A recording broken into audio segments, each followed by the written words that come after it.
నీ నోట్లో నుండి వచ్చే మాట జాగ్రత్త. నువ్వు దేవుని బిడ్డవైతే నువ్వు ఏం మాట్లాడాలో, ఎప్పుడు ఏం మాట్లాడాలో జాగ్రత్తగా మాట్లాడు. నీ నోటిలో నుంచి వచ్చే మాటను బట్టి నీ అద్భుతం మిస్ అయిపోతది. నీకొచ్చే మేలు ఆగిపోతది. దేవుడు సహాయము చేయలేని వాడు కాదు. దేవుడు అద్భుతం చేయలేని వాడు కాదు. మన నోటి మాటలే ఆటంకం.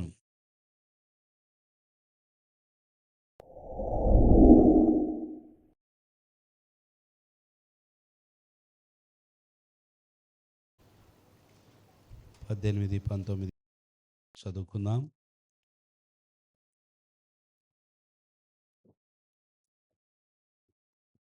జెకర్యా, చదవమ్మా. ఇది నాకెలాగు తెలియును? నేను ముసలివాడను. నా భార్యయు బహుకాలము గడిచినదని ఆ దూతతో చెప్పగా, దూత, నేను దేవుని సముఖమందు నిలుచు గబ్రియేలును. నీతో మాటలాడుటకును ఈ సువార్తమానము నీకు తెలుపుటకును పంపబడితిని.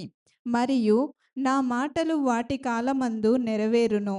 నీవు వాటిని నమ్మలేదు గనుక ఈ సంగతులు జరుగు దినము వరకు నీవు మాటలాడక మౌనివై ఉందువని అతనితో చెప్పెను. చాలు. గబ్రియేలు దూత ప్రత్యక్షమై జకర్యా అనే వ్యక్తి యొక్క నోరు మూసేసింది.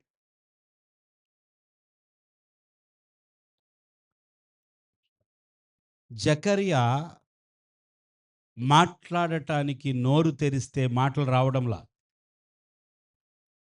దేవుని యొక్క దూత వలన నోరు ముయ్యబడింది. చెప్పండి అందరూ. దూత వలన ఏమైంది? గాబ్రియేలు దూత మిమ్మల్ని కూడా దర్శించాలని కోరుకుంటున్నారా? ఎవరైనా? వద్దా? కావాలా? మరి ఆయన దర్శించిన తర్వాత యాజకుడైన పాస్టర్ గారైన జకర్యాకి నోరు మూయబడింది.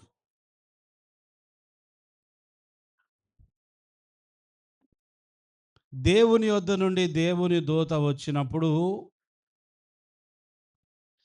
శిక్ష ఎలా వచ్చింది?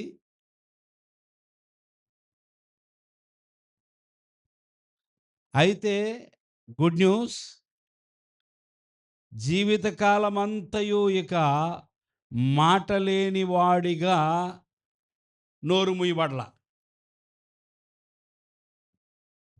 ఒక పీరియడ్ ఆయనకు కుమారుడు జన్మించేంత వరకు ఆ పీరియడ్ ఆఫ్ టైం నోరు మూయబడింది. దేవునికి స్తోత్రం చెల్లించండి. ఏది ఏమైనప్పటికీ నోరెందుకు మూసేశాడండి దూతొచ్చి? అవునా కాదా? ప్రశ్నేనాది? ఏది ఏమైనప్పటికీ గాబ్రియేలు దూత వచ్చి దేవుని యొద్ద నుండి, మరి గాబ్రియేలు దూత రావడం అంటే మన దగ్గరికి గాబ్రియేలు దూత ఎప్పుడన్నా వచ్చాడా? ఆ భాగ్యం దొరికితే మనం ఆగుతామా అసలా? మొత్తం ఒక ఆటో కట్టించుకొని మనం ఎక్కడెక్కడికి వెళ్ళగలమో, ఎవరెవరు తెలిసిన వాళ్ళున్నారో ఆ! వాళ్ళందరి దగ్గరికెళ్ళి, ఇదిగో పొద్దున నా దగ్గరికి ఎవరొచ్చారు? ఆ! దేవునికి స్తోత్రం. జకరియా చాలా చాలా నమ్మకమైన యాజకుడు. దేవుడంటే భయము కలిగిన వ్యక్తి. దేవుని ఎడల ఎంతో భయభక్తులతో కూడి సేవ చేస్తున్న వ్యక్తి. అతడు తన భార్య అయిన ఎలిజబెత్, ఎవరు? వీరిద్దరూ కూడా దేవుని ఎదుట ఒక మంచి జంటగా ఉన్నారు. వీరు దేవుని ఎదుట ఇష్టమైనటువంటి వ్యక్తులుగానే ఉన్నారు. కానీ జకర్యాకు ఎవరు లేరు? పిల్లలు లేరు. ఎవరు లేరు? సంతానము లేదు. దేవుడు రాబోయే నూతన సంవత్సరంలో ఇక్కడ పిల్లలు లేని వారందరికీ పిల్లలు అనుగ్రహించును గాక. ఖచ్చితంగా మీరు కన్సీవ్ అగుదురు గాక.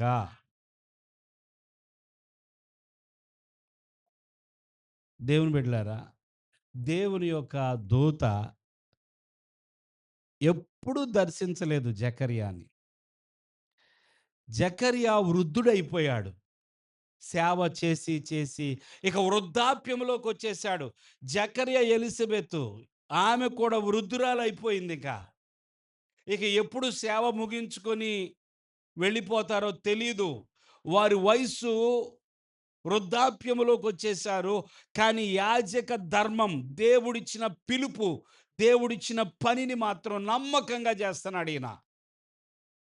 ఆయన తన యాజక ధర్మం నిర్వర్తించటానికి ఆయన కొన్నిసార్లు కుటుంబాన్ని విడిచిపెట్టి, తన భార్యను విడిచి, ఆయన మరి యాజక ధర్మము చేయాల్సిన దినాలన్నీ కూడా ఆయన యెరూషలేము ఆలయము దగ్గరికి వెళ్ళి, ఆయన సేవ చేసేటటువంటి పరిస్థితి అది. అలాంటప్పుడు ఒక దినమున ఆయన ఆలయములోనికి వెళ్ళి ధూపము వేయుటకు అతనికి వంతు వచ్చెను. ఆ ధూప సమయమందు జాగ్రత్తగా వినండి. ధూప సమయమందు ప్రజల సమూహమంతయు వెలుపల ప్రార్థన చేయుచుండగా ప్రభు దూత ధూప వేదిక కుడి వైపున నిలిచి, ఎక్కడైతే ఈయన ధూపం వేస్తాడో ఆ ధూప వేదిక కుడి వైపున నిలిచి అతనికి కనబడగా. ఎవరు కనపడ్డారు? ప్రభువు దూత, గాబ్రియేలు దూత ఆయన ధూపము వేసే సమయమందు కనబడ్డాడు. దూత కనపడ్డాడు. భయమేస్తదా? భయమేయదా? ఎందుకంటే దూతలు మహా వెలుగుతో వస్తారు. దగ దగ దగ మెరిసిపోతారు. చూడండి, యేసు ప్రభు యేసు ప్రభు జన్మించాడనే వార్త పొలములో గొర్రెలు కాసుకుంటున్న వారికి చెప్పటానికి పరలోకం నుండి ఎవరొచ్చారంట? దూత వచ్చినప్పుడు ఆ దూత వెలుగుకి ఆ గొర్రెల కాపరులు ఏం చేశారు?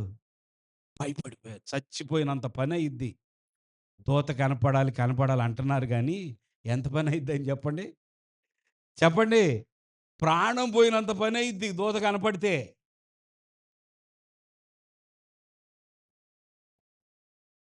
అది పరిస్థితి. ఈయన భయపడిపోయాడు. జకర్యా అతని చూచి తొందరపడి భయపడిన వాడాయను. దేవుని స్తోత్రం. మరీ వీక్ గుండుందనుకోండి మీకొద్దు, కనపడొద్దసల. ఎందుకు లేనిపోయింది. ఆ ప్రమాదం జరగకూడదు. భయం ఎక్కువైపోతే గుండె ఆగిపోయిద్ది. నిజమా కాదా? కరోనాలో ఎంతమంది భయంతో చచ్చిపోయారు చెప్పండి? చెప్పండి. యూత్ వింటున్నారు గదా మీరు? ఏనాన్నా? కరోనా వచ్చినప్పుడు చాలామంది దాని తీవ్రతను బట్టి చచ్చిపోలా. భయపడి చచ్చిపోయారు.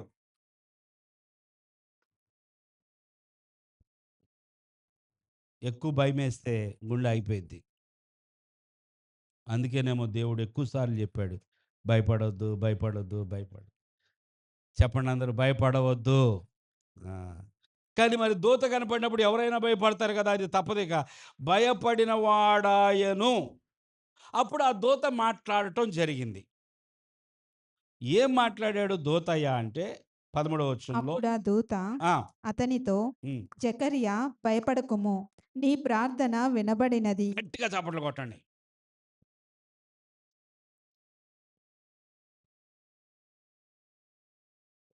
ఎంత మంచి వార్త ఇది. చెప్పండి, ఇది గుడ్ న్యూసా? బ్యాడ్ న్యూసా? Good news. ఎప్పుడైనా సరే దేవుని యొద్ద నుండి నీ ప్రార్థన నాకు వినబడెను. లేదా దేవుని యొద్ద నుండి నీ ప్రార్థనను నేను ఆలకించి తిని అని జవాబొస్తే ఎంత గుడ్ న్యూసో అది. అయితే జకర్యా పెళ్ళైన దగ్గర నుంచి ప్రార్థన చేస్తున్నాడు. దేవుని స్తోత్రం చెల్లించండి. ఎప్పటి నుంచి? పెళ్ళైన దగ్గర నుంచి. పెళ్ళయిన తర్వాత ఆయన సిల్వర్ జూబిలీ దాటి గోల్డెన్ జూబిలీ గూడా చేసుకున్నాడు అనుకుంటున్నా నేను.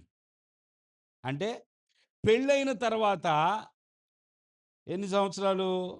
50 ఏళ్ళు గడిచిపోయిందనుకుందాం. దానికి తోడు ఇంకొక 20 ఏళ్ళు గడిపితే ఓ 75 ముసలోళ్ళయిపోయారు. 50 సంవత్సరాల నుండి దేవుణ్ణి ప్రార్థించి, ప్రార్థించి, ప్రార్థించి నేను అనుకుంటున్నాను ఇక ఆ ప్రార్థన గూడా ఆపేసుండొచ్చు. ఎందుకంటే ఇక వయస్సు పెరిగిపోయింది గదా! ఇంకా నాకు పిల్లల్నియ్యయ్యా అంటారా? ఫస్ట్‌లో జెప్తారు, "అన్నా ప్రార్థన జేయండి అన్నా పిల్లలు లేరన్నా." ఓ 10 ఏళ్ళు జెప్తారు. ఇంకా మహా విశ్వాసం గలవాళ్ళైతే ఒక 20 ఏళ్ళు జెప్తారు. పెళ్ళైన 20 ఏళ్ల తర్వాత గూడా, "పాస్టర్ గారండి నాకు పిల్లలు లేరు ప్రార్థన జేయండి" అంటారా? చాలా తక్కువ. మరి ఈయన ప్రార్థన జేసి, చేసి, చేసి బహుశా ఇక ప్రార్థన ఆపేసాడో, ఇంకా ప్రార్థన చేస్తున్నాడో తెలీదు గానీ, మొత్తానికి దూత వచ్చి మాత్రం గుడ్ న్యూస్ నీ ప్రార్థన వినబడెను. దేవుని స్తోత్రం. నీ ప్రార్థన వినబడెను. ఇప్పుడు దూత చెప్పుచూ ఉండగా ఆ మాట దూత అని అర్థమైపోయింది. దేవుని యొద్ద నుండి వచ్చిన దూత మాట్లాడటం చూస్తూ ఉన్నాడు. భయపడొద్దు జకర్యా, నీ ప్రార్థన వినబడినది. నీ భార్య అయిన ఎలిజబెతు నీకు కుమారుని కనును. బాగా వినాలి. నీ భార్య అయిన ఎలిజబెతు ఏం చేయబోతుంది ఇప్పుడు? నీకు ఒక కుమారుణ్ణి కనబోతుంది. వెంటనే పాదాల మీద పడిపోయి నమస్కారం చేయాలి గదా జకర్యా! చేయాలా వద్దా? ప్రార్థన చేసి, చేసి, చేసి అలిసిపోయి ఇక ప్రార్థన గూడా మానుకున్నాక ఎట్లయితే ఏమి ఎట్టకేలకు నాకు జవాబొచ్చిందయ్యా! నువ్వు జవాబుని తీసుకొచ్చినందుకు నీకు వందనాలని జెప్పి కృతజ్ఞతలు చెల్లించాలి గదా! నీ ప్రార్థన వినబడింది అన్నప్పుడు ఎగిరి గంతెయ్యాలి గదా! కదా! చెప్పండి అందరూ. కదా! అవును అనండి. ఆ! దేవుని స్తోత్రం. మరాయన అలా జేశాడా? అదేంటండి పాస్టర్ గారు అయ్యుండి గూడా ఆయన కనీసం ఎవరైనా? పాస్టర్ గారు. ఏదో సాధారణమైన ఒక విశ్వాసి అంటే, లేదా ఎప్పుడో కొత్తగా చర్చికొచ్చి యేసయ్యని నమ్ముకున్న విశ్వాసి అంటే, అంత నమ్మకం కలిగి ఉండకపోవచ్చు. ఆయన ఎప్పటినుంచో యాజకుడు గదా! ఆయన యాజకుడయ్యుండి ఇంత మంచి వార్త జెప్పిన తర్వాత, నీ భార్య అయిన ఎలిజబెత్ నీ కుమారుని కనంటే అంటం కాదు. ఇంకేం జెప్పాడో తెలుసా దూత? ఏం జెప్పాడు? అతనికి అమ్మా! అస్సలే లేదురా బాబు అంటే, అసలు ఏమీ జరగక ముందే నీ భార్య అయిన ఎలిజబెత్ కుమారుని కనును, ఆ కుమారుడికి ఏమంటారు దీన్ని? ఏవో సామెతలుంటాయి. మీకు గుర్తు రావట్లేదా? ఆలు ఏవో కొన్ని సామెతలు అయి బయట సామెతలు మరి మంచి అర్థం ఉంటదో లేదని తొందరపడి చెప్పను నేను. కొడుకు పేరు అదట సంగతి. అస్సలా వృద్ధులైపోయారీళ్ళు. ప్రార్థన చేసి, చేసి అలిసిపోయారు. పిల్లలు లేరు, పిల్లలు లేరు, ఇప్పుడొచ్చి దూత నీ భార్య అయిన ఎలిజబెత్ కుమారుడు, ఆ కుమారుడికి యోహాను అని పేరు పెట్టెదు. దేవుని స్తోత్రం. యేసు ప్రభు పుట్టటానికి 6 నెలల ముందే దేవుని స్తోత్రం. యేసు ప్రభువు కంటే 6 నెలలు పెద్దవాడు యోహాను గారు. దేవునికి స్తోత్రం. 6 నెలల ముందు జరుగుతున్న సంఘటన ఇది. ఎందుకు యేసు ప్రభు పుట్టేటప్పుడే ఈయన గూడా పుట్టాడంటే దానికొక ప్రవచనం ఉన్నది. దేవునికి స్తోత్రం. అంటే రాబోతున్నటువంటి వ్యక్తి జకరియా ద్వారా కలగబోతున్న కుమారుడు, జకరియా ఇంటిలోకొస్తున్న వ్యక్తి, ఇతడు సాధారణమైన వ్యక్తి కాదు. ఇతడు ప్రవచనానికి నెరవేర్పు. ఇది అద్భుతం జరగబోతుంది. దేవునికి స్తోత్రం. ఇది భౌతికమైనటువంటి ఒక అద్భుతం మాత్రమే కాదు. ఇది దేవుని యొక్క ప్రవచనం యొక్క నెరవేర్పంటే ఇది ఎలాంటి అద్భుతమో చూడండి. నాకంటే ముందుగా అరణ్యములో ఒక కేక. ఆ కేకే యోహాను. బాప్తిస్మం ఇచ్చి యోహాను. శిష్యుడైన యోహాను చప్పట్లు కొడదాం గట్టిగా. ఆ! ఈసారి నిద్రపోయే వాళ్ళని కొడదాం. సైలెంట్‌గా, సైలెంట్‌గా నిద్రపోయే వాళ్ళని పక్కన వాళ్ళని మెల్లగా కొడదాం. హల్లెలూయా! టైం అయిపోయింది. ముగించేస్తాను. సమయానికి ముగిస్తాను. దేవుని బిడ్డలారా, ఏం చెప్తున్నాను? ఎక్కడి దాకా ఎళ్ళాం మనం? బాప్తిస్మమిచ్చి యోహాను ప్రవచనం యొక్క నెరవేర్పు. యేసు ప్రభువు కంటే ముందుగా నడిచేవాడు, యేసు ప్రభువుని పరిచయం చేయాల్సిన వ్యక్తి యోహాను. యేసు ప్రభు పుట్టటానికి ముందు యోహాను పుట్టాలి. అదే బైబిల్‌లోని అద్భుతం. ఈ ప్రవచనము యేసు ప్రభు పుట్టకముందే ఎప్పటినుంచో ప్రవచనాలు 700 సంవత్సరాల ముందు నుంచే యెషయా ప్రవక్త చెప్తున్నాడు. కన్యక గర్భము ధరించి కుమారుని కనును. యేసు ప్రభు పుట్టటానికి ముందుగానే ప్రవచనాలున్నాయి. ఆయన పుడతాడని. అలాగే యేసు ప్రభు పుట్టటానికంటే ముందుగా యోహాను పుడతాడని కూడా ప్రవచనం ఉన్నది. అందుకే ఆ యోహానుని ఈ ఇంటిలోకి తీసుకురావడానికి దేవుని చిత్తమైంది గనుక గాబ్రియేలు దూత పరలోకం నుండి దిగి వచ్చి జకర్యాతో మాట్లాడి, "నీకు పుట్టబోయే శిశువు యోహాను." టైం లేదు గనుక ఇక తర్వాత మిగతాది యోహాను ఏం చేస్తాడు? ఆయన పరిచర్య ఎలా ఉండబోతుంది? అదంతా విడిచిపెట్టేసి నేను ముందుకెళ్ళబోతున్నాను. ఈ మాటలు చెప్పిన తర్వాత ఈయన 18వ వచనంలో అంటున్నాడు గదా! జకర్యా, ఇది నాకెలాగు తెలియును? ఆగండి. యాజకుడు దూతను ప్రశ్నిస్తున్నాడు. ఇది నాకెలాగు తెలియును? రెండవది, నేను ముసలివాడను. మూడవది, నా భార్యయు బహుకాలము గడచినదని. ఇదండి పాస్టర్ గారు ఇస్తున్నటువంటి సమాధానం దేవుని యొద్ద నుండి వచ్చిన దూతకి. ప్రార్థన చేసిన వ్యక్తి మాట్లాడుతున్న మాట ఇది. ఎంతో కాలం ప్రార్థన చేసిన వ్యక్తి దూత వచ్చినప్పుడు చెప్తున్న జవాబిది. పుట్టబోయే వ్యక్తి కుమారుడని, అతని పేరు యోహానని, అతను ఇలాంటి పరిచర్య చేయబోతున్నాడని, మొత్తం హిస్టరీ అంతా ఫ్యూచర్‌లో జరగబోతుందంతా చెప్పేసిన తర్వాత, ఇది నాకెలాగు తెలియును? ఇలాగుంటది మన కండిషన్. ఇది నాకెలాగు తెలీదు? నేను ముసలివాడను గదా! నా భార్య బహుకాలము గడిచినదై ఉన్నది గదా! ఇదెలా జరిగిద్ది? అంటే ఈయన నమ్మలేదు. చెప్పండి అందరూ. నమ్మాడా జకర్యా? తీరా అద్భుతము జరిగే సమయానికి ఈయన లోపల నమ్మకం పోయింది. ఒకవేళ ప్రార్థన చేసిన మొదటి దినాల్లో నమ్మకము ఉన్నదేమో,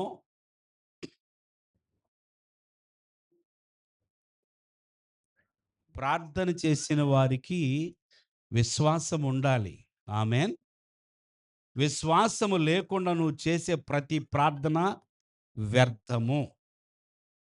ఇక్కడున్నాడాయన.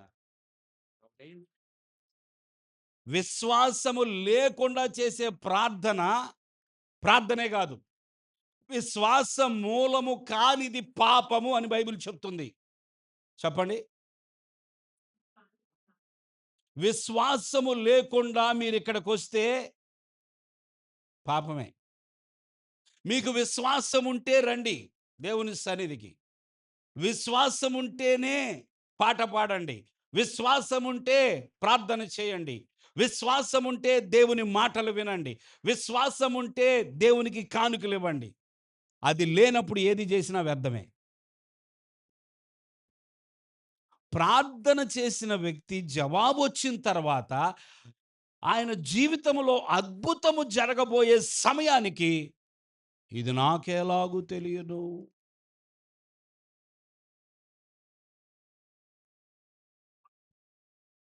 ఇది నాకెలాగు తెలియను?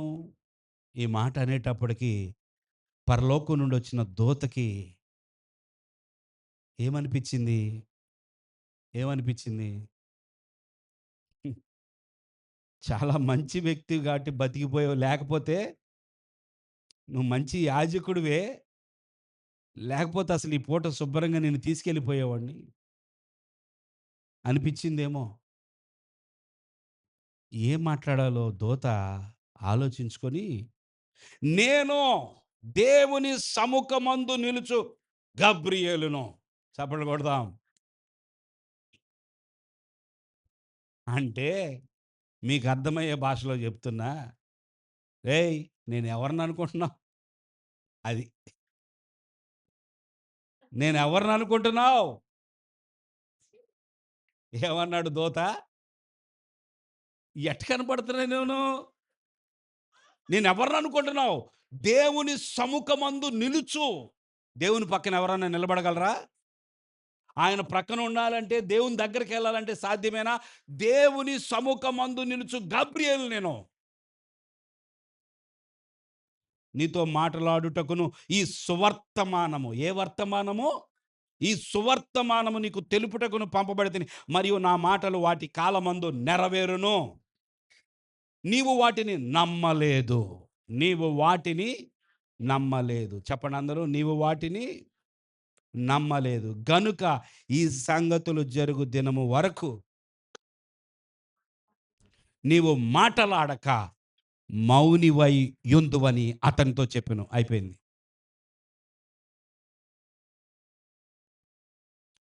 మీ అద్భుతాన్ని మిస్ చేసుకోవద్దు. పక్కనోళ్ళకి చెప్పండి.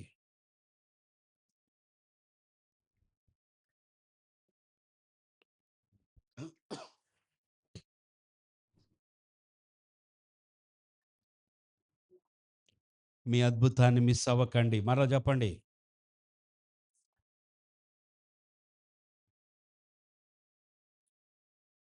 దేవుని బిడ్డలారా, దేవుడు మీకోసం ఒక అద్భుతమైన కార్యము చేసే సమయానికి దాన్ని పోగొట్టుకునే అంత పని చేయొద్దు.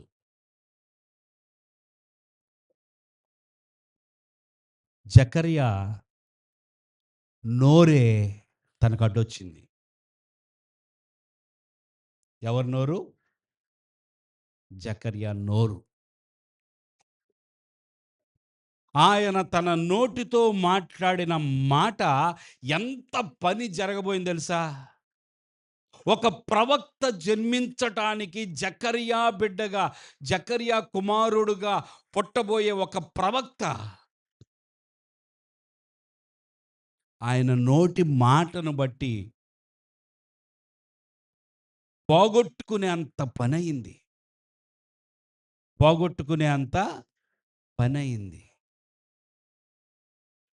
నీకు లేదిక అని అంటే, ఈ అవకాశము దేవుడు మరొకరికి ఇచ్చునుగాక అని అంటే, జకర్యా ఎలిజబెతులు అలాగే ఉండిపోయేవాళ్ళు. వారి గురించి బైబిల్‌లో కూడా రాయాల్సిన అవసరత, లూకాసు వార్త మొదటి అధ్యాయములో డాక్టర్ లూకా గారు రాయాల్సిన అవసరత లేదిక. జకర్యా, ఎలిజబెతు అనే పేరు ఈ బైబిల్‌లో ఉండాల్సిన అవసరం లేదిక. ఎంత పనండి. నోటి దగ్గరకొచ్చిన కూడు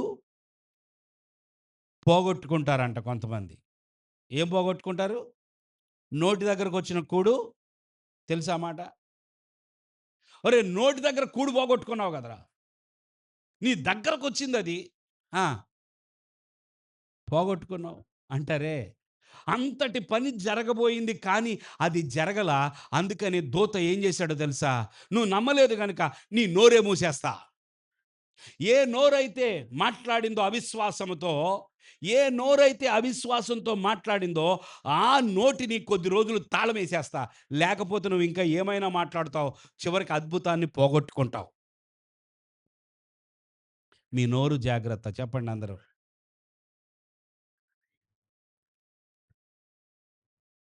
నోరు జాగ్రత్త. నీ నోట్లో నుండి వచ్చే మాట జాగ్రత్త. నువ్వు దేవుని బిడ్డవైతే నువ్వు ఏం మాట్లాడాలో, ఎప్పుడు ఏం మాట్లాడాలో జాగ్రత్తగా మాట్లాడు. నీ నోటిలో నుంచి వచ్చే మాటను బట్టి నీ అద్భుతం మిస్ అయిపోతది. నీకొచ్చే మేలు ఆగిపోతది. దేవుడు సహాయము చేయలేని వాడు కాదు. దేవుడు అద్భుతం చేయలేని వాడు కాదు. మన నోటి మాటలే ఆటంకం. మన నోటి మాట. ఈయనకి ఎక్కడి నుంచొచ్చింది ఈ మాట? అపనమ్మకంలోంచొచ్చింది. ఎక్కడి నుంచొచ్చిందండి? అపనమ్మకం. మాటలు కేవలం చెడ్డవి మాత్రమే కాదు. నీ ఆత్మీయ జీవితంలో కొన్ని పరిస్థితులను తారుమారు చేసేస్తాయి. జాగ్రత్త. మాటేగా ఏముంది అనొద్దు. మాట ఏం చేసిద్దండి? ఆత్మీయ ఫలితాలను ఏం చేస్తది మాట? తారుమారు చేస్తది. చెప్పండి అందరూ ఆ మాట. మన నోటి నుండి వచ్చే మాట లేదా నా నోటి నుండి వచ్చే మాట చెప్పండి. నా నోటి నుండి వచ్చే మాట నా ఆత్మీయ ఫలితాలను తారుమారు చేస్తది. కావాలా మీకు అటువంటి నష్టం? నీ నోట నుండి వచ్చే మాట నీకు ఆత్మీయ ఫలితాలు నువ్వు పాస్ అవ్వబోతున్నావు. కానీ ఫెయిల్ అని పడింది. నువ్వు పాస్ అవ్వబోతున్నావు. కానీ ఫెయిల్ అని పడింది. కారణం ఏంటో తెలుసా? నీ నోటి మాట. ఏం మాట్లాడుతున్నారో జాగ్రత్త. ముఖ్యంగా దేవుని గురించి ఏం మాట్లాడుతున్నారో, దేవుని విషయాల గురించి ఏం మాట్లాడుతున్నారో కేర్‌ఫుల్. Watch your mouth. చెప్పండి అందరూ. అర్థమైనా అర్థం కాకపోయినా చెప్పండి. Watch your mouth. లేకపోతే విల్ బి లాక్డ్. లాక్ పడిద్ది. నోటిని చూసుకోకపోతే, నోటిని గమనించుకోకపోతే దేవుడు నోటికి తాళం పెడతాడంట. ఏం పెడతాడండి? ఇప్పుడు గాబ్రియేలు దూత ఎవరికి తాళం పెట్టాడు? జకర్యాకి తాళం వేసేసాడు. కీ ఎవరి దగ్గరుంది? ఆ! దానియేలా? గట్టిగా చెప్పండి. ఒక్కళ్ళు చెప్పండి నాకేం అర్థం దూత దగ్గరే ఉంది. తాళం ఎవరేసారో తాళం ఆయనే తీయాలా? ఇప్పుడు మరి ఆయన్నెవరు తీసుకొస్తారు మళ్ళీ? ఆయన రాకపోతే జకర్యా ఇదే పరిస్థితి. ఏమి లేదిక. అయిపోయింది. నోరు పడిపోయింది. పక్షవాతం ఏమి రాలా. నోరు పడిపోయింది. ఆయనొచ్చి మళ్ళీ తాళం తీయాల్సిందే. ఈ నోటికి, ఈ నోటికి అందుకే నీ నోటికి చిక్కం పెట్టుకోమని ఉంటది బైబిల్‌లో.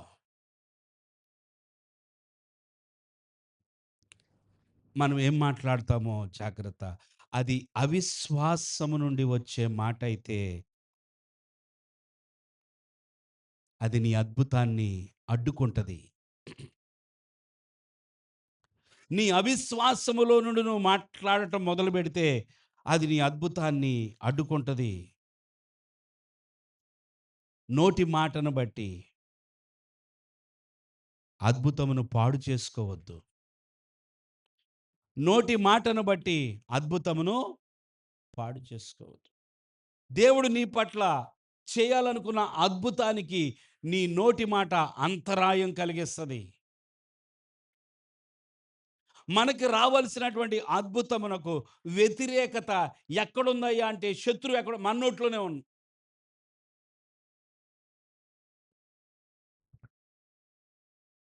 ఓ మాట అనొచ్చుగా జకర్యా, అయ్యా ఎంతో కాలం ప్రార్థన చేశాను. ఈరోజొచ్చి నా ప్రార్థన వినబడిందంటున్నావు.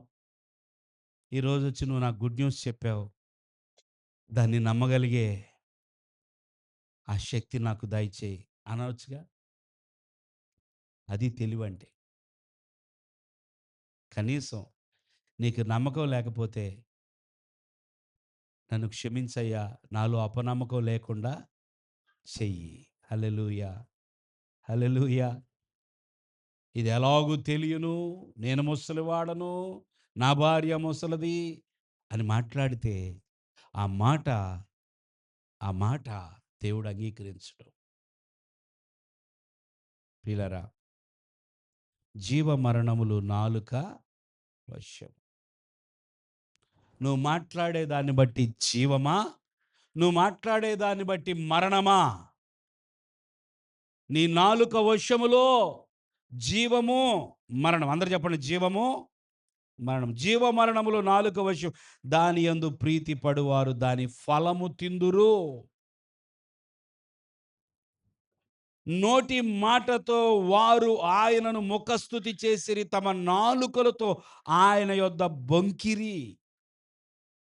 ఇవన్నీ నేను వివరించను.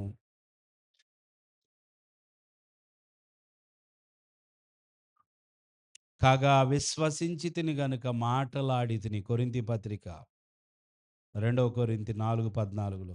కాగా విశ్వసించితిని గనుక మాటలాడితిని అని వ్రాయబడిన ప్రకారం అట్టి విశ్వాసముతో కూడిన ఆత్మగలవారమై విశ్వసించితిని గనుక మాటలాడితిని. అవిశ్వాసము నుండి వచ్చే మాట అద్భుతాన్ని అడ్డుకుంటది. కానీ విశ్వాసం నుండి వచ్చే మాట అద్భుతాన్ని ఆకర్షిస్తది. ఎక్కడికి వెళ్తున్నాయో ఈ మాటలన్నీ? వెళ్తున్నాయా? వెళ్ళట్లేదా? ఆపేద్దామా? దేవుని స్తోత్రం చెల్లించండి. విశ్వాసముతో మాట్లాడే మాట అద్భుతాన్ని ఆకర్షిస్తది. నీ యొద్దకు అద్భుతాన్ని ఇంకా తొందరగా తీసుకొస్తది. ఎల్లుండి రావాల్సిన పార్సిల్‌ని ఈ రోజే తీసుకొచ్చిద్ది. హల్లెలూయా! హల్లెలూయా! విశ్వాసముతో మాట్లాడదాం. భయముతో మాట్లాడొద్దు. అవిశ్వాసంతో మాట్లాడొద్దు. సందేహముతో మాట్లాడొద్దు. కలవరాన్ని బట్టి మాట్లాడొద్దు. నీకు కలవరం వస్తే గట్టిగా నోరు మూసేసుకో. భయం వేస్తుంటే గట్టిగా నోరు మూసుకొని ఏం మాట్లాడాలో, ఏం మాట్లాడకూడదో నీకు భయమేస్తుంది. ఆ భయంలో నేను తప్పు మాట్లాడుతానేమో, అవిశ్వాసం కలుగుతుంటే, అవిశ్వాసం ఉంటే హృదయంలో మాట్లాడొద్దు. మౌనంగా ఉండటం మంచిది. మౌనంగా ఉన్న అద్భుతం వచ్చేస్తది. హల్లెలూయా! మౌనంగా ఉన్న అద్భుతం వస్తది గానీ, నువ్వు అవిశ్వాసంతో నోరు తెరిచావంటే గేటేసేసినట్టే. బ్లాక్. నీ అద్భుతాన్ని మిస్ అవ్వొద్దు. అద్భుతాన్ని మిస్ అవ్వొద్దు. నేను దేవుడు చేసే ఏ అద్భుతాన్ని మిస్ అవ్వను అని చెప్పండి.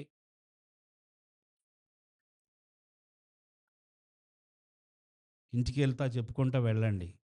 ఇంటికెళ్తా నా దేవుడిచ్చే ఏ ఆశీర్వాదాన్ని నేను కోల్పోను. కోల్పోయే పని నేను చెయ్యను. నా దేవుడు చేసే ఏ మేలును కూడా నేను పోగొట్టుకునే పని నేను చెయ్యను. ముఖ్యంగా నా నోటితో నేను చెయ్యను. నోరు మూసేశాడాయన.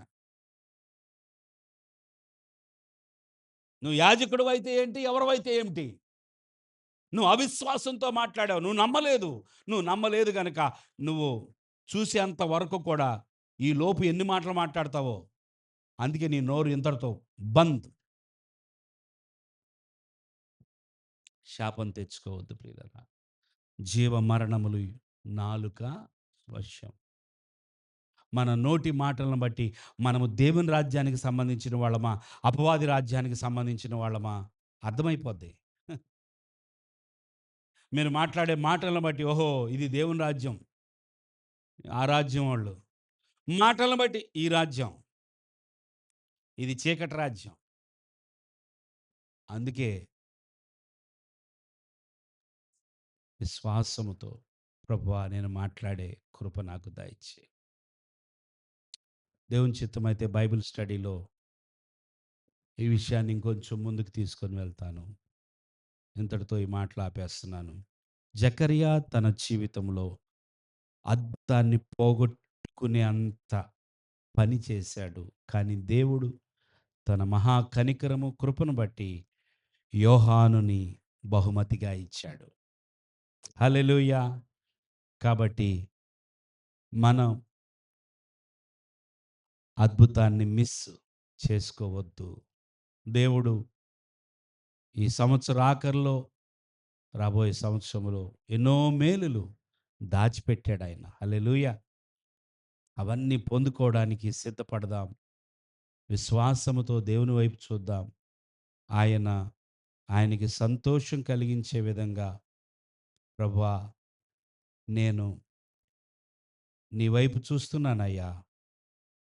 నా పట్ల నీ కనికరం రానివ్వు. ఎంతో ప్రార్థన చేస్తున్నానయ్యా. ఒకే నోటిలో నుంచి తీయని మాటలు, అదే నోటిలో నుంచి చేదు మాటలు వస్తే దాన్నేమనాలి?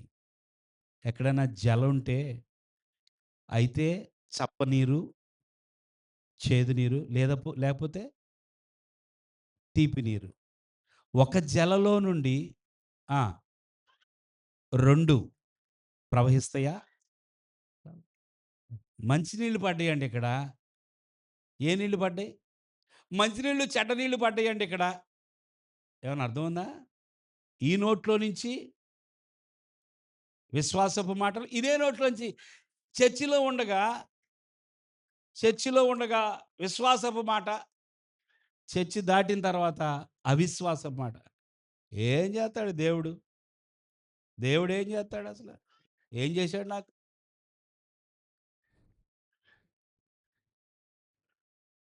శాపం.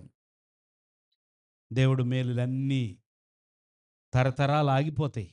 దేవుని బిడ్డలారా, మిమ్మల్ని ఎవరైనా కదిలిస్తే బయటికెళ్ళినప్పుడు విశ్వాసపు మాట మాట్లాడుకుంటూ వెళ్ళండి. ఏంటి నీ బండి చెడిపోయిందా? పెట్రోల్ అయిపోయిందా? ఆగిపోయిందా?